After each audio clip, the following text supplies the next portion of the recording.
MCA की website पे क्या क्या सर्विसेज आपको मिलती हैं जी। Number 1 DSC services.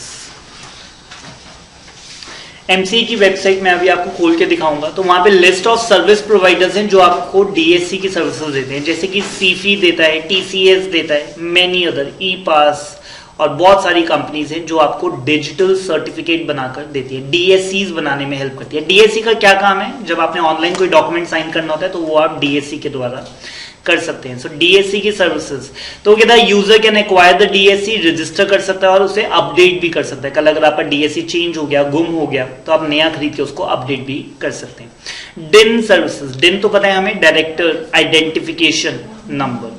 तो अगर आप किसी का डिन देखना चाहते हैं कि वो एक्टिव है कि नॉन एक्टिव है, वेरीफाई करना चाहते हैं या पैन डिटेल्स देखना चाहते हैं, तो ये भी आप ऑनलाइन कर सकते हैं। मास्टर डाटा मैंने अभी आपको दिखाया था 1-2 दिन पहले, जिसमें हमने टाटा मोटर्स खोल के देखा था और टाटा मोटर्स की क्या कैपिटल थी, चार्जेस थे, सिग्नेटरी डिटेल्स, डायरेक्टर्स कौन कौन से थे, कब बनी थी, एड्रेस, वेबसाइट, सब कुछ उसके अंदर रहता है। तो वो कहता है ये सब कुछ आप चेक कर सकते हैं, कंपनी का भी और एलएलपी का भी। नीचे सेम आ रहा है जी for the LLP services.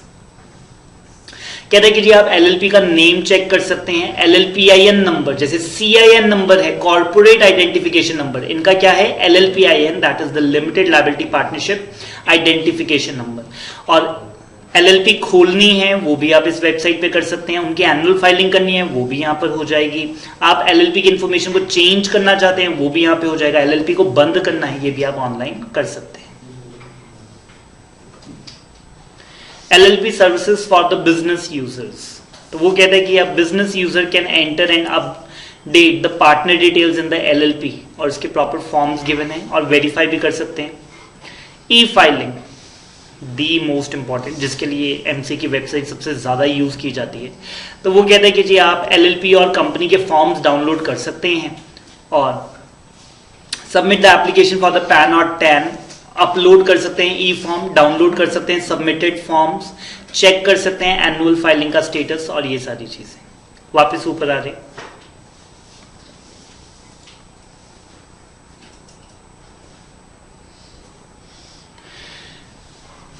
Company की सर्विसेज, जैसे कि अगर आप किसी कंपनी का नेम चेक करना चाहते हैं, बार बार याद है एलएलपी का नेम चेक करना चाहते हैं, कंपनी का नेम चेक करना चाहते हैं, इसका क्या मतलब नेम चेक करना चाहते हैं?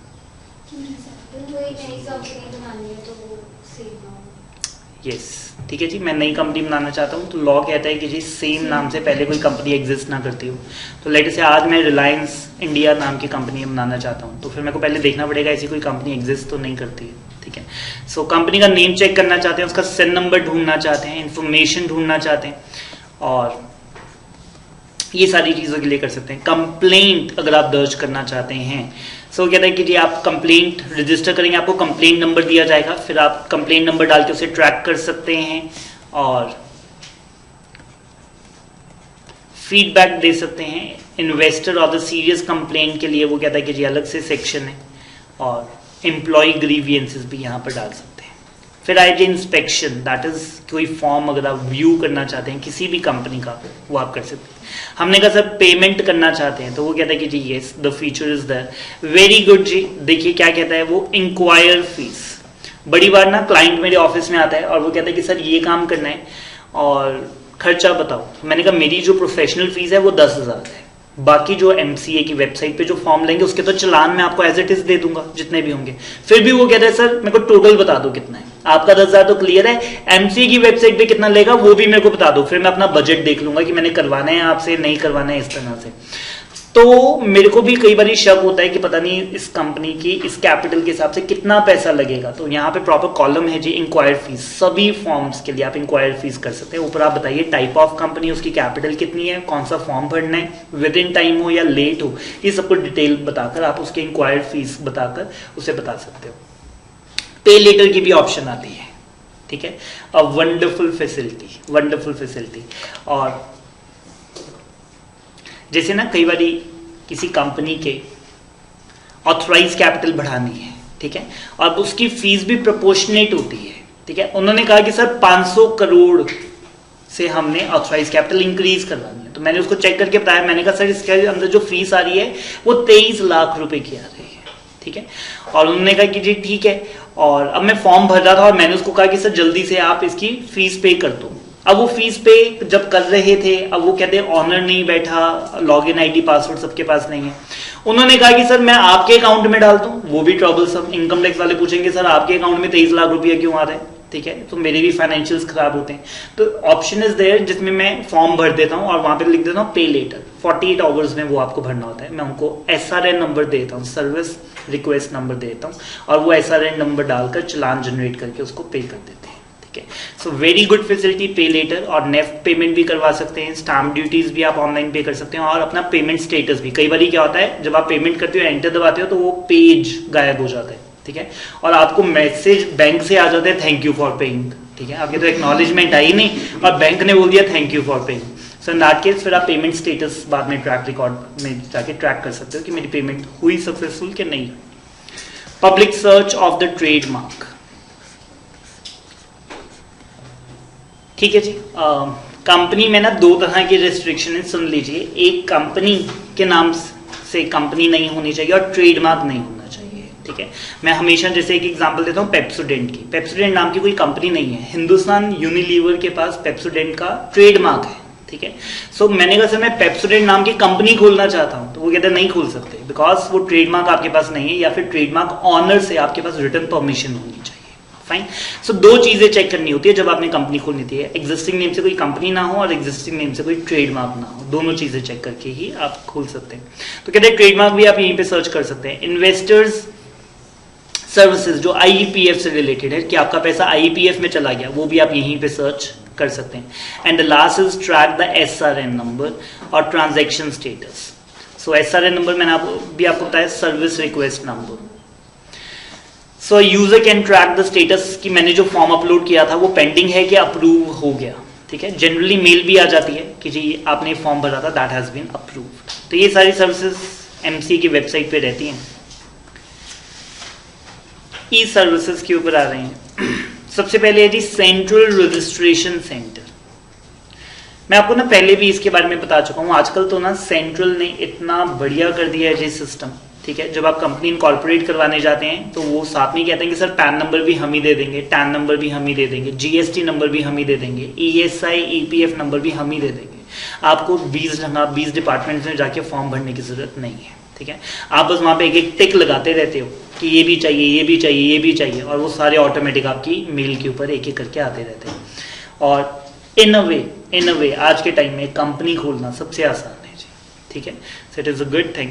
So Central Registration Center is the initiative taken by the MC and the government process re-engineering with the specific objective of providing the speedy incorporation in line with the global best practices, ठीक है। कि दुनिया के बाकी देशों के अंदर तो कंपनी खोलना आसान था, इंडिया में बड़ी मुश्किल था, तो हमने कहा उसको सिंक्रोनाइज करने के लिए कि हमारे भी देश में थोड़ा आसान हो, तो हमने ये इनिशिएटिव किया। और आजकल जो फॉर्म है जी वो ये फॉर्म चलते हैं हमारे। इंक 7 को तो बिल्कुल थर्डली क्रॉस कर लीजिए, अब नहीं याद रहता जी। पहले बहुत सालों तक जो कंपनी थी वो इंक 7 भर के खोली जाती थी। इंक 1 को भी क्रॉस कर दीजिए, आउटडेटेड इन्फॉर्मेशन। पहले आपको नेम चेक करना पड़ता था कि नेम अवेलेबल है कि नहीं, और फिर इंक 7 आप भरते थे। अब ये दोनों ही नहीं भरे जाते, अब आप भरते हैं इंक 32 जो स्पाइस का फॉर्म है जी। स्पाइस का फॉर्म है spice simplified proforma for incorporating the companies electronically. स्पाइस simplified proforma for incorporating the companies electronically. INC 33 और 34 जो है वो ऑनलाइन EMOA और EAOA के लिए है। जब कंपनी इनकॉर्पोरेट करवाऊंगा तो अपना कंपनी का MOA और AOA भी तो देना पड़ेगा, तो वो कहता है कि जी उसके लिए 2 फॉर्म्स हैं, इंक 33 और इंक 34। अब आप कहेंगे सर टोटल 3 फॉर्म भरने पड़ते हैं, 32, 33, 34। 33 और 34 आर द अटैचमेंट्स। ये फॉर्म जब आप भर लेते हैं ये अपलोड नहीं करने, इंक 32 में ही होता है, अल्टीमेटली एक ही फॉर्म है, इंक 32, ठीक है। और इसी फॉर्म में सब कुछ है, ठीक है। 33 और 34 are the attachments. Incorporation of the company after filing the application electronically through the e-form, a company can be incorporated once the company get incorporated। CIN number आपको मिल जाता है। सन नंबर की फुल फॉर्म यस। और ये जो सिन number है जी 21 digit का रहता है, बहुत ही इंटरेस्टिंग और बहुत ही इंपॉर्टेंट है। आपको सिन नंबर पढ़ना आना चाहिए जी, वेरी वेरी वेरी यूजफुल। हमने कहा कि 21 डिजिट का रहता है, जो फर्स्ट डिजिट है वो क्या होगा, एल या यू, हमेशा बस इन दोनों में से कोई एक होगा। कंपनी का नाम एल से शुरू होगा या यू से। यू का मतलब अनलिस्टेड, एल का मतलब listed. Next 5 digits of the economic activity. आप कौन से इंडस्ट्री को बिलोंग करते हैं, ठीक है, लेटर से आप पेट्रोलियम में है, एजुकेशन में है, टेलीकॉम में है, कौन सी इंडस्ट्री में आप बिलोंग करते हैं, ये उसको बिलोंग करते हैं। अगले 2 डिजिट्स जो हैं वो स्टेट का बताते हैं। जैसे ये तो नंबर प्लेट पे भी आपने देखा होगा, एमएच का मतलब महाराष्ट्र, पीबी का मतलब पंजाब, डीएल का मतलब यूके का मतलब उत्तराखंड। क्या रहेगा जी आपका? फाइन। नेक्स्ट 4 डिजिट्स जो आपको बताते हैं ईयर ऑफ इनकॉर्पोरेशन बताते हैं। अगर 2017 है, 2000 है, 1986 है कि आपकी कंपनी कब बनी है। अगले 3 डिजिट्स आपकी टाइप ऑफ ऑनरशिप बताते हैं। मतलब अगर पीएलसी लिखा है तो इसका मतलब पब्लिक लिमिटेड कंपनी, पीटीसी लिखा है इसका मतलब प्राइवेट लिमिटेड कंपनी, जीओआई लिखा है इसका मतलब गवर्नमेंट की कंपनी, एनपीएल मतलब नॉट फॉर प्रॉफिट की कंपनी। और आखिरी जो लास्ट डिजिट हैं ये रैंडम दिए जाते हैं जी आपको, इनका कोई ट्रेंड नहीं है, ये रैंडमली दिए जाते हैं। That is the registration number issued by the ROC. तो ये 21 डिजिट हमारे टोटल बनते हैं। अगले पेज पे अगर आप देखेंगे भी तो Tata consultancy services TCS limited का मैंने ये 21 डिजिट का लिखा है। सबसे पहला वर्ड है जी एल। एल हमें क्या बताता है, लिस्टेड। अगले 5 डिजिट बताते हैं कौन सी इंडस्ट्री को बिलोंग करता है, आईटी को। एमएच मतलब इनका रजिस्टर्ड ऑफिस कहां पे है, महाराष्ट्र में। 1995 is the year of incorporation. PLC मतलब पब्लिक लिमिटेड कंपनी। और लास्ट जो 6 डिजिट है वो रेंडमली दिए जाते हैं। ऐसा आप किसी का भी देख सकते हैं आप, ठीक है। हाँ जी,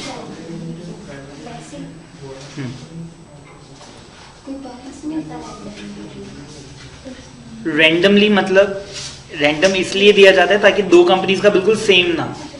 लेट से मेरी कंपनी भी 1995 में ही खुली थी, आईटी की कंपनी और महाराष्ट्र में ही और लिस्टेड है, तो फिर तो 2 कंपनीज का सेम हो जाएगा ना।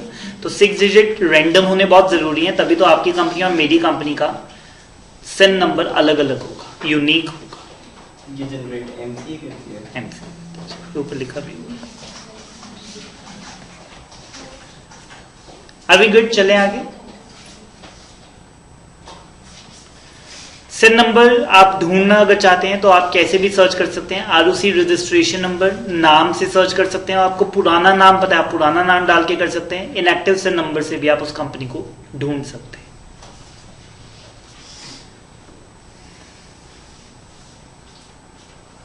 पैन नंबर का भी डिकोड पता है आपको,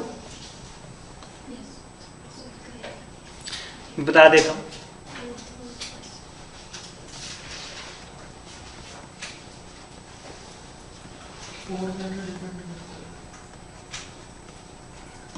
हाँ, ये 2 अल्फाबेट्स होते हैं जी। P फॉर पर्सन, ये मेरा पैन नंबर नहीं है, ठीक है। सो P फॉर पर्सन, अगर HUF है तो H होगा, कंपनी है तो C होगा, ट्रस्ट है तो T होगा, और ठीक है, फर्म है तो F होगा, LLP है तो L होगा, और S is the first name of your surname, first alphabet of your surname, ठीक है। So my name is Raghav Singhania, so इसीलिए 5th अल्फाबेट यहाँ पर S है। फाइन। सो इस तरह से, जैसे कोई और कुछ भी लिखता है तो इस तरह से। और रिलायंस इंडस्ट्रीज में अब आप कहेंगे सर सरनेम नहीं होगा, तो वहाँ पे फर्स्ट अल्फाबेट ही होता है R, ठीक है। तो अगर आप मेरे से रिलायंस इंडस्ट्रीज का पैन नंबर पूछेंगे तो मैं बता सकता हूँ 4th और 5th अल्फाबेट क्या होगा, C for company, R for Reliance, ठीक है। सो उससे आप ये क्रॉस चेक कर सकते हैं। हम ना बहुत बार TDS की रिटर्न भरते हैं तो नाम लिखा रहता है, जैसे कि लेट से राजीव गोयल, ठीक है, और आगे पैन नंबर में आ रहा होता है CR, ठीक है। तो हम बोल देते हैं पार्टी को कि सर ये पैन नंबर गलत लग रहा है, चेक करना एक बारी, ठीक है। तो वो कहता है कि हाँ सर ये गलत हो गया था, मिसमैच। आपको कैसे पता लगा? Gut feeling. सारी बातें नहीं बताई जाती हैं, ठीक है। सो सेम वे आप किसी कंपनी का सिन नंबर भी क्रॉस चेक करके बता सकते हैं कि ये करेक्ट है कि नहीं है, ठीक है। और मैं फिर से बोल रहा हूँ, सारी बातें सबको नहीं बताई जाती, ठीक है। ये एक प्रोफेशनल क्लास है, you are the part of the profession, that's why I share so many things with you, but सारे सीक्रेट्स, सारे ट्रेड सीक्रेट सबको नहीं बताए जाते। फाइन। बॉडी ऑफ इंडिविजुअल्स का कैसे होएगा? बी बी एओपी का चलेंगे आगे।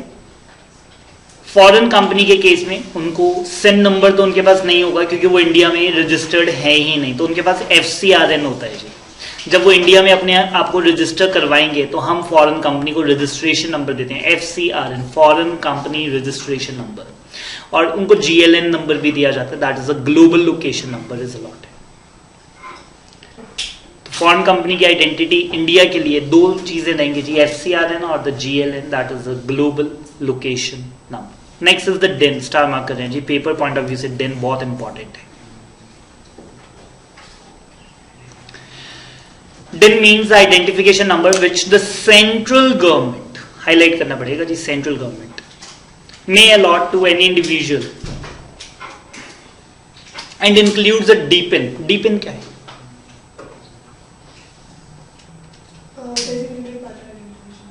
ठीक है जी। LLP के केस में डायरेक्टर्स नहीं होते जी, वहां पे डेजिग्नेटेड पार्टनर्स होते हैं, तो उनको DPIN नंबर दिया जाता है। और DIN और DPIN इंटरचेंजेबल है। अगर आपके पास DIN नंबर है तो आपको DPIN अप्लाई करने की जरूरत नहीं है, अगर आपके पास DPIN है तो आपको DIN नंबर अप्लाई करने की जरूरत नहीं है। सो अगर मैं किसी LLP में डेजिग्नेटेड पार्टनर हूं और मेरे पास DPIN नंबर है और अब मैं किसी कंपनी में डायरेक्टर अपॉइंट होना चाहता हूं और वो कहेंगे सर DIN नंबर लाओ, तो मैंने कहा DIN तो नहीं है, DPIN है, चलेगा? तो वो कहते हैं हाँ चल जाएगा, बिकॉज DIN और DPIN सेम डिपार्टमेंट इशू करता है। और वो कहते हैं इंक्लूड्स द DPIN, जो कि सेक्शन 7 के अंदर LLP एक्ट के अंदर इशू किया जाता है। All the existing and the any person जो कि किसी भी कंपनी में डायरेक्टर अपॉइंट होना चाहता है, उसके बाद DIN नंबर होना ही चाहिए। It is like the driving licence, अगर आप गाड़ी चलाना चाहते हैं तो DL होना चाहिए। इसी तरह से अगर आप किसी कंपनी में डायरेक्टर अपॉइंट होना चाहते हैं तो DIN नंबर आपके पास होना ही चाहिए। DIN number is also mandatory for the directors of Indian companies, चाहे आप इंडिया के सिटीजन है या नहीं, ठीक है। Are we getting it? Let us say Sundar Pichai के को हमने कहा कि सर आप इन्फोसिस में भी डायरेक्टर बन जाओ, इंडिपेंडेंट बन जाओ, ठीक है, कभी कभी आना मीटिंग्स में, बट आप डायरेक्टर बन जाओ। उसने कहा चलो ठीक है मैं बन जाता हूँ। तो हमने कहा सर आपको DIN नंबर अप्लाई करना पड़ेगा। वो कहता मैं तो इंडिया में रहते नहीं। हमने कहा सर इंडियन कंपनी में अगर आपने डायरेक्टर बनना है तो आपको DIN नंबर तो होना ही चाहिए। आप इंडिया में रहते हो नहीं रहते हो इससे कोई लेना देना नहीं, इंडिया के सिटीजन हो या नहीं हो इससे कुछ लेना देना नहीं। अगला पॉइंट बहुत ध्यान से पढ़ना पड़ेगा, अगर आप किसी फॉरेन कंपनी के अंदर डायरेक्टर बनना चाहते हैं तो DIN नहीं चाहिए, क्योंकि इससे पिछले पॉइंट ने ये बात क्लियर कर दी थी कि DIN नंबर कब चाहिए, जब आप इंडियन कंपनी के अंदर डायरेक्टर बनना चाहते हैं, चाहे वो फॉरेनर ही क्यों ना हो। बट अगर कोई इंडियन फॉरेन कंपनी में डायरेक्टर बनना चाहता है तो उसे उस कंपनी उस देश में देखना पड़ेगा कि DIN नंबर चाहिए होता है कि क्या चाहिए, तो उसे इंडिया में DIN नंबर लेने की जरूरत नहीं है। सर फिर अगर DPIN है तो DIN नंबर लेने की जरूरत नहीं है। इंटरचेंजेबल। सर ये जैसे कोई डायरेक्टर बनना चाहता है तो वो अपनी मर्जी से वॉलंटरली, या कोई एक प्रोसेस होता है कि एक एलिजिबिलिटी होती है कि आपको DL इशू होगा? नहीं, DIN नंबर तो आपके पास हो सकता है। आज मेरे पास लेटे से गाड़ी नहीं है बट मैं DL तो ले ही सकता हूँ, है ना। सेम वे आपके पास कोई कंपनी नहीं है, डायरेक्टर की पोजीशन भी नहीं है, बट DIN नंबर आप अप्लाई कर सकते हैं, वो मिल जाता है। कोई भी अप्लाई कर सकता है? कोई भी। डायरेक्टर ही नहीं हो कैसे? मेजर होना चाहिए जी बस। हम भी कर सकते हैं। हाँ, तो उसका कोई पर्पस यूज तो होना है? फ्यूचर ठीक है, आज गाड़ी नहीं है तो क्या होगा, कभी तो होगी। DL तो बनवा के रखो, DL बनवाओगे तभी गाड़ी आएगी, ठीक है। तो DIN नंबर बनवाओगे तभी डायरेक्टर बनोगे। So DIN is the unique identification number and once obtained it is valid for the lifetime। ये कोई 2, 4, 5 साल के लिए नहीं होता, like the PAN नंबर, ठीक है जी, PAN नंबर है और फॉर एवर। अब PAN नंबर के लिए भी लोग बड़े बोलते हैं कि जी PAN नंबर ले लिया अब रिटर्न भरनी ही पड़ेगी, तो मैंने कहा नहीं, जब तक इनकम ही नहीं है तो रिटर्न क्यों भरनी है, ठीक है। आज आप 18 साल के हो गए, PAN नंबर आपने अप्लाई कर दिया, बट अगर आपकी टैक्सेबल इनकम नहीं है, अगर आप 2.5 लाख से ज्यादा नहीं कमाते तो रिटर्न भरनी आपके लिए मैंडेट नहीं है, बट PAN नंबर आप ले सकते हो। A single DIN is required to be obtained irrespective कि आप कितनी कंपनीज में डायरेक्टर्स हैं, ठीक है। 20 कंपनीज में, 15 कंपनीज में, जितनी भी कंपनीज में आप डायरेक्टर हैं, तो में एक ही दिन चलेगा, और दिन अप्लाई करना चाहते हैं तो फॉर्म नंबर है जी DIR3, या फिर आप चाहें तो इंक 32 के अंदर ही दिन अप्लाई कर सकते हैं। इंक 32 मैंने अभी बताया स्पाइस का फॉर्म, कंपनी इनकॉर्पोरेट करने लगे तो उसके अंदर वो कहते हैं कि जी डायरेक्टर हमारे मिस्टर ए हैं लेकिन इनके पास डिन नंबर नहीं है। स्पाइस कहता है चलो कोई बात नहीं, हम डिन भी इसी फॉर्म में ले देंगे, अलग से वो फॉर्म भी भरने की जरूरत नहीं है। बट मैक्सिमम 3 लोगों के लिए डिन अप्लाई हो सकते हैं। आपने कहा कि जी 15 लोगों के डिन भी अप्लाई करने हैं तो 15 के नहीं हो पाएंगे एक फॉर्म में, फिर आपको DIR3 ही भरना पड़ेगा। Introduction of integrated process of, अब ये स्पाइस फॉर्म के बारे में बता रहे हैं। कह रहे हैं कि सर नेम रिजर्वेशन भी इसी में हो जाएगा, कंपनी इनकॉर्पोरेशन भी इसी में हो जाएगा, डिन नंबर भी चाहिए वो भी इसी में दे देंगे, पैन नंबर चाहिए वो भी इसी में दे देंगे, टैन नंबर चाहिए वो भी इसी में दे देंगे। एक ही फॉर्म आपको नेम रिजर्व भी करवा देगा। पहले ना नेम रिजर्वेशन सुन लीजिए। पहले मैंने आपको बताया इंक 1 फॉर्म हुआ करता था,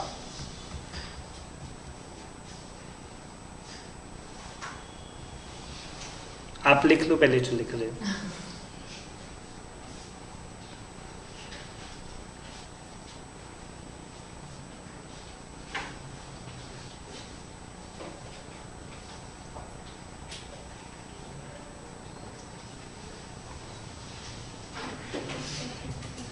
फाइन, सुन लीजिए, पुराने टाइम की बात बता रहा हूं। पहले हम इंक 1 भरा करते थे और इंक 1 में हम कहते थे सर हम चाहते हैं कि हमारी कंपनी का नाम लेटर से ABC प्राइवेट लिमिटेड हो, क्या ये नेम अवेलेबल है? ठीक है, और वो साथ में जब रिप्लाई आता था इधर तो वो कहते हैं नेम अवेलेबल नहीं है, ऑलरेडी टेकन, कोई और नेम अप्लाई करो, नंबर 1। नंबर 2 में वो कहते थे कि sir name is available plus the name is reserved. अब क्योंकि आपने फॉर्म भरा था और इस नाम में आपने अपना इंटरेस्ट दिखाया है, this name is reserved for another 45 days और 60 डेज। बुक कर लिया, हाँ बुक कर लिया। 60 डेज में आपने इस नाम से कंपनी बना ली तो ये नाम आपका हो गया। ठीक है, 60 डेज में अगर आपने कंपनी इनकॉर्पोरेट नहीं की तो फिर ये नेम दोबारा से फ्री हो जाएगा और anyone can take it for their company. ठीक है, तो इसीलिए वर्ड है name reservation, name reservation. Are we good?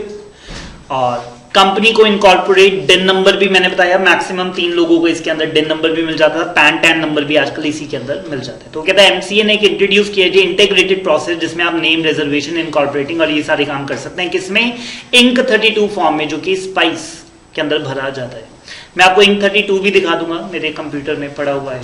ठीक है, so once the e form is processed and found complete, हमने आपका फॉर्म प्रोसेस किया और हमें वो कंप्लीट लगा, कंपनी को रजिस्टर करके उसे SIN नंबर दे दिया जाएगा, डिन नंबर भी दे दिया जाएगा जिन डायरेक्टर्स के पास वैलिड डिन नहीं था, बट मैक्सिमम 3 को ही दिया जाएगा। पैन नंबर और tan number of the company, income tax से आपको पैन और टैन भी मिल जाएगा। ठीक है, क्योंकि हमने आपकी एप्लीकेशन, मैंने तो फॉर्म कहां पे भरा था? MCA में। MCA ने मेरी एप्लीकेशन CC कर दी कहां पे? इनकम टैक्स वालों को। इनकम टैक्स वालों से मेरे को मेल भी आ गई पैन की और पैन कार्ड भी आ गया जी मेल के थ्रू। पैन कार्ड आजकल आपको पता होगा शायद कि ई पैन आजकल आ जाते हैं जी, फिजिकल पैन जरूरी नहीं है, ऑप्शनल हो गया। ठीक है, अगर आपके पास पैन कार्ड की सिर्फ सॉफ्ट कॉपी है तो वो भी सफिशिएंट है। आजकल जब आप पैन के अंदर, पिछले दिनों मैं किसी अपने क्लाइंट का अपडेट करवा रहा था कुछ, तो उन्होंने कहा कि जी फिजिकल पैन चाहिए कि नहीं, अगर चाहिए तो उसके 50 रुपये एक्स्ट्रा, क्योंकि हम वो प्रिंट करके कोरियर करवाएंगे। बट अगर आपको नहीं चाहिए तो आपकी डिटेल अपडेट हो जाएगी, ई कॉपी आ जाएगी आपकी मेल पे, वो डाउनलोड कर लेना, जहां देनी हो देना, प्रिंट आउट निकलवा लेना। और वो कहता है on the approval of the spice form certificate of incorporation आपको मिलेगा और उसमें पैन नंबर भी होगा इनकम टैक्स डिपार्टमेंट के साथ ही, उसी के अंदर पैन नंबर भी लिखा होगा। मैं दिखाऊंगा जी आपको आज की क्लास में, आज बहुत कुछ दिखाना है। एन इलेक्ट्रॉनिक मेल आएगी जी COI और उसमें पैन और टैन भी होगा, और पैन कार्ड जो है वो किसने इशू किया होगा? इनकम टैक्स डिपार्टमेंट ने। ऑब्वियसली MCA उसे कैसे इशू कर सकते हैं? सो 32, 33, 34 मैंने आपको बता दी जी। अब 35 वो कहता है कि जी अगर आपने एक फॉर्म और भर दिया 35, तो इसके अंदर इस फॉर्म का क्या नाम है? Agile pro. और इस फॉर्म में GST नंबर भी आपको साथ के साथ ही दे दिया जाएगा। आपको EPF भी काटने अपने एम्प्लॉइज का, EPF नंबर भी, ESI भी काटने, ESI नंबर भी, प्रोफेशनल टैक्स रजिस्ट्रेशन नंबर भी मिल जाएगा। और अगर आपको बैंक अकाउंट खुलवाना है इसी फॉर्म में आपका बैंक अकाउंट भी खुल जाएगा। रेडी टू वर्क, एक फॉर्म भरो, ठीक है, और साथ में आप ये 35 भी भर दो, और in that case GST number भी मिल गया, ईएसआई ईपीएफ नंबर भी मिल गया, प्रोफेशनल टैक्स भी मिल गया, और बैंक अकाउंट भी आपका खुल गया। अब आप अगले दिन से ट्रांजैक्शन करनी शुरू कर सकते हैं, ठीक है। किसी को ये पता प्रोफेशनल टैक्स रजिस्ट्रेशन क्या होता है? प्रोफेशनल टैक्स सुना है किसी ने? नहीं? पंजाब प्रोफेशनल टैक्स नहीं होता है, एडवोकेट है, फिर 500 रुपीज फीस होती है। नहीं, गलत है। नो वन नोज ना, वेरी स्ट्रेंज। होमवर्क में दूं, पढ़ के आओगे? पंजाब प्रोफेशनल टैक्स, ठीक है। कल आप ही बताना जी ये क्या होता है। वेरी इंटरेस्टिंग टॉपिक, जीएसटी के बाद रिसेंटली आया है जी, बहुत रिसेंटली। मेरे को तो लगा कि बच्चों को पता होगा। जो सीएस देते हैं, जो सीएस देते हैं, सीएस देते हैं अपनी सैलरी में से। पढ़कर आएंगे जी। ये ये देते हैं, बट सिर्फ ये देते हैं ऐसा नहीं है, और भी बहुत सारे लोग देते हैं। मतलब सीए इसलिए नहीं देता क्योंकि वो सीए है, किसी और वजह से देता है। वो वजह आपने बतानी है, नब्ज पकड़नी है। फाइन, चलेंगे आगे। Last topic for today. वो ये इंक 35 इंक 32 की आगे वो अटैचमेंट है। हाँ,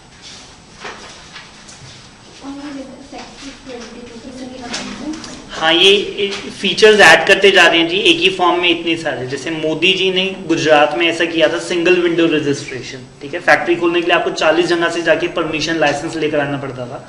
तो मोदी जी ने सबसे पहले गुजरात में ऐसा किया था कि 40 डिपार्टमेंट में नहीं जाना, एक बिल्डिंग में 40 डिपार्टमेंट एक ही जगह मिलेंगे, ठीक है। आपने एक बार केवाईसी देना है, वो 40 में अपने आप सीसी होके जाएगा। 40 की एप्लीकेशन एक ही जगह पर हुआ करेगी, ताकि इंडस्ट्री को हम कन्वीनियंस दें, ठीक है। So now the same intent is been showing here कि इंक 32 एक फॉर्म आप भरें, उसी में आपका tan number, pan number, GST number, name reservation, directors identification number, और ईएसआई ईपीएफ नंबर, और ये बैंक अकाउंट और प्रोफेशनल टैक्स रजिस्ट्रेशन भी उसी के अंदर हो जाए। Last topic for today is DSCs, digital signature certificate. देखिए जी, मैंने रिटर्न भरी, और वो रिटर्न मैंने ही भरी है और किसी ने नहीं भरी है मेरे बिहाफ पे, तो उसकी ऑथेंटिसिटी कैसे हमें पता लगेगी? उसके लिए हमने कहा कि सर आपको डिजिटल सिग्नेचर सर्टिफिकेट करने पड़ेंगे।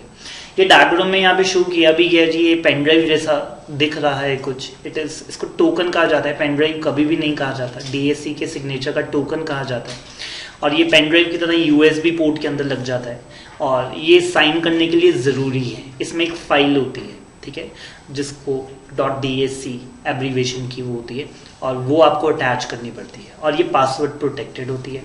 तो ऐसा नहीं है कि अगर मेरी जेब से मेरा DSC गिर गया तो आप उसे यूज़ कर लेंगे, और जहाँ पे भी CA के साइन चाहिए आप वहाँ पे करते रहेंगे और पैसे चार्ज करते रहेंगे, ठीक है। क्योंकि उसके अंदर जो पासवर्ड है वो पासवर्ड सिर्फ मुझे ही पता है, ठीक है। बट अगर मैं ज़्यादा ही होशियार हूँ और पासवर्ड मैंने उसी के ऊपर लिख दिया है, ठीक है। हाँ, बड़े लोग कहते हैं कि पासवर्ड याद नहीं रहता, डेबिट कार्ड पे ही लिख देते हैं पासवर्ड, ठीक है। जब वॉलेट गुम होता है तो फिर डेबिट कार्ड के अंदर पासवर्ड की कोई सेंस है ही नहीं। It is like the bearer cheque, जितना मर्जी निकलवाओ।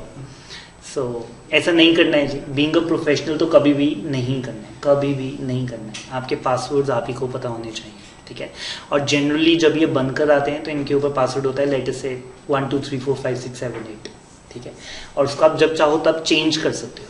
बड़े लोग चेंज ही नहीं करते, आपको ज़रूर चेंज करना चाहिए। इतना इजी पासवर्ड नहीं होना चाहिए। और आपकी नॉलेज के लिए बता रहा हूँ, ये जो DSCs हैं, ऐसा नहीं है कि आपने एक सिग्नेचर किया, उसकी फ़ोटो हमने खींच दी और स्नैपशॉट ले लिया, और जहाँ पे भी अब आप ये DSC लगाएंगे वहाँ पे वो फ़ोटो आ जाएगी, ठीक है। ऐसा कुछ भी नहीं है, फ़ोटो वाला कोई कॉन्सेप्ट है ही नहीं, सिग्नेचर कुछ है ही नहीं। ये क्या कैसे काम करता है वो अब आप सुनेंगे। एक कोड आपको दे दिया गया जी, एक कोड दे दिया जहां से भी आपने अप्लाई किया। Let us say I applied for the DSC to the TCS, और TCS वालों को मैंने कहा सर ये मेरा KYC रखो, मेरा पैन कार्ड, मेरा आधार कार्ड, मेरी फ़ोटो, मेरा मेंबरशिप नंबर, सब कुछ अब मैं आपको दे रहा हूँ। अब उन्होंने मुझे DSC के अंदर एक कोड डाल के दे दिया है। लेट अस से एक फाइल है, ठीक है, और उसके अंदर कोड है ABCXYZ2352, ठीक है। मैं छोटा सा बता रहा हूँ, ये बहुत बड़ा होगा। और उन्होंने कहा कि सर ये कोड सिर्फ आपको एलोकेट किया गया। अब किसी फाइल पे ये कोड किसी ने लिख दिया तो हम अपने रिकॉर्ड से पहचान लेंगे कि CA राघव सिंघानिया को अलॉट हुआ था, और ये कोड सिर्फ उन्हीं को पता था। अब उन्होंने अगर ये कोड सिग्नेचर अटैच कर दिए तो इसका मतलब ये सीए राघव सिंघानिया के सिग्नेचर है। यहाँ पर एक्चुअल में कोई सिग्नेचर नहीं है, एक कोड मेरे को दिया गया। बट अगेन मैंने क्लास में ना आपको पहले भी बताया था एनक्रिप्शन और डिक्रिप्शन, ठीक है। जैसे व्हाट्सएप पे पहले आपका डाटा एज इट इज ही जा रहा था, और वो डाटा अगर कोई भी हैक करता था तो वो आपकी सारी चैटिंग, इमेजेस, वीडियो सब कुछ देख सकता था। फिर 2-4 साल पहले फेसबुक और व्हाट्सएप ने कहा कि जी हमने आपका डाटा जो है वो एनक्रिप्ट कर दिया। एनक्रिप्ट मतलब उसकी शक्ल सूरत बदल के उसको चेंज करके फिर भेजा जाता है, ताकि रास्ते में अगर कोई उसे खोल ले तो उसे समझ ही ना आए कि ये लिखा क्या हुआ है। और एक सिंपल सी एनक्रिप्शन मैंने आपको बताई थी, जो कि लेट से +1 की है। +1 मतलब अगर मैंने अपना नेम आपको लिख के व्हाट्सएप पे भेजना है, ठीक है, तो वहां पर राघव नहीं लिखा जाएगा, SBHIB W, ठीक है। तो मैंने क्या किया, सब में एक अल्फाबेट ऐड कर दिया। ये सिंपलेस्ट एनक्रिप्शन है, सिंपलेस्ट एनक्रिप्शन। तो जो राघव लिख के जाना था अब वहां पे लिखा होगा SBIHW, ठीक है। अब रास्ते में किसी ने खोल लिया और कहा कि जी मैं मैसेज पढ़ता हूं, तो उसको ये मैसेज समझ ही नहीं आएगा जब तक वो इसको डिक्रिप्ट नहीं करेगा, ठीक है। तो मेरे मोबाइल में वो एनक्रिप्ट होके जा रहा है रास्ते में, और जब आपके पास पहुंचेगा तो आपके एंड पे आके वो डिक्रिप्ट होगा, ठीक है, और फिर आपको वो मैसेज समझ में आ जाए। इसको बोलते हैं एनक्रिप्शन एंड डिक्रिप्शन, ठीक है। और यहां पर जो कोड आपने मुझे दिया वो भी एनक्रिप्टेड रहता है, ठीक है। और एनक्रिप्ट होता है प्राइवेट की से और डिक्रिप्ट होता है पब्लिक की से, ठीक है। प्राइवेट की जैसे होटल्स में आप जाते हैं तो आपके कमरे की जो की है वो प्राइवेट की है, आप उससे सिर्फ अपना ही कमरा खोल सकते हो। बट जो अथॉरिटी है, होटल मैनेजमेंट है, उनके पास एक मास्टर की होती है जिससे वो कोई भी कमरा खोल सकते हैं, ठीक है। दैट इज द पब्लिक की, ठीक है। सो मेरे पास प्राइवेट की है जिससे मैं अपना कोड एनक्रिप्ट कर सकता हूं, बट उसको डिक्रिप्ट कौन करेगा, जिसको पब्लिक अथॉरिटी, पब्लिक की मिली है। पब्लिक की किसने किसको दी, टीसीएस वालों ने प्राइवेट की मुझे दी, पब्लिक की इनकम टैक्स वालों को दी। तो मैं जब अपनी रिटर्न भरता हूं और उस पर अपने डीएससी लगाता हूं तो वो उसको डिक्रिप्ट करके समझ जाते हैं कि सीए राघव सिंघानिया ने ही सिग्नेचर की है, ठीक है।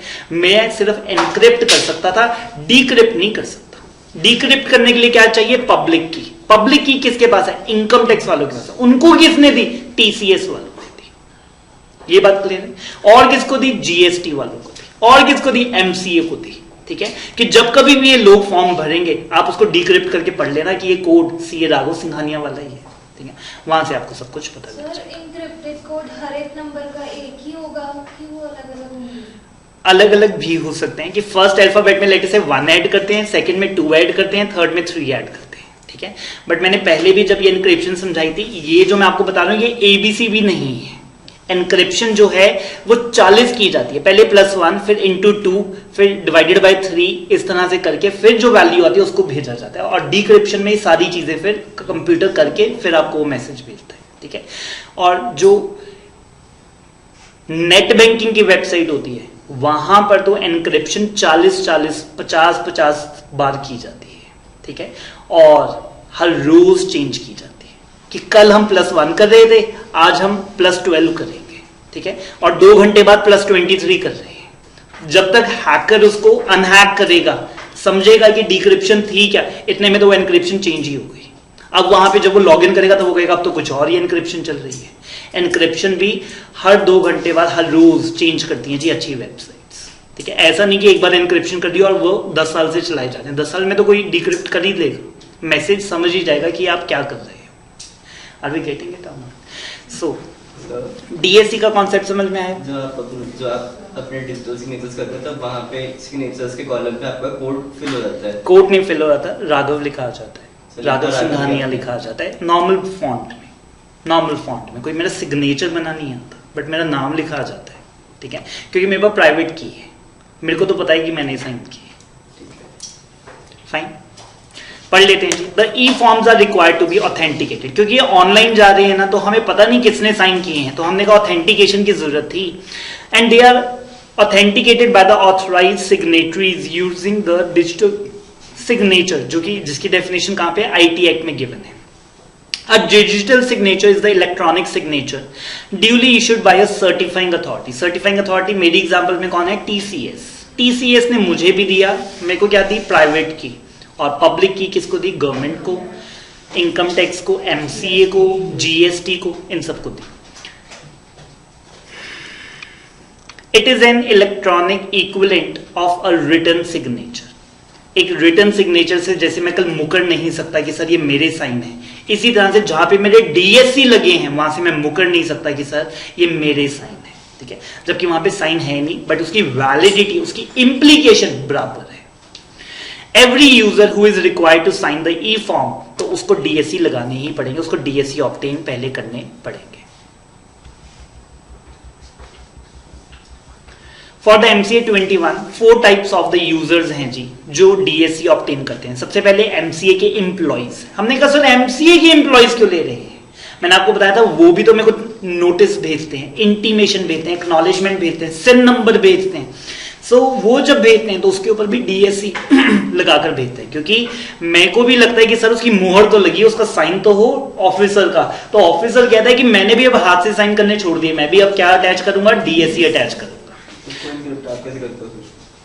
नहीं, वहां पे नाम लिखा था, दैट इज सफिशिएंट, ठीक है, मैं नहीं उसको कर सकता कि वैलिड बंदे ने साइन किए कि नहीं। वो मेरा MCA पे ट्रस्ट है कि मैंने जो MCA का फॉर्म भर के भेजा था वो MCA ने मेरे को रिप्लाई किया, तो प्रॉपर ऑफिसर ने रिप्लाई किया होगा। प्रोफेशनल्स हो गए जी, CA, CMA और CS जो कि MCA की वेबसाइट पे सर्विसेज देते हैं। Authorise signatories of the companies, जैसे कि कंपनी के MD के साइन हम मांगते हैं बहुत बार कि जी कंपनी के 2 डायरेक्टर साइन करें, अगर MD है तो MD के साइन होने जरूरी है। डायरेक्टर बिल्कुल क्यों नहीं ले सकते जी, ठीक है जी। और रिप्रेजेंटेटिव्स ऑफ द बैंक्स और द FI, चार्ज वाले फॉर्म में मैंने आपको कहा था कि जी चार्ज होल्डर के साइन चाहिए। चार्ज होल्डर कौन है, बैंकर के साइन चाहिए, सेटिस्फेक्शन पे भी, क्रिएशन पे भी, मॉडिफिकेशन पे भी। तो हमने कहा कि जी इनको भी ये साइन लेने पड़ेंगे। कल पढ़ते हैं जी यहां से।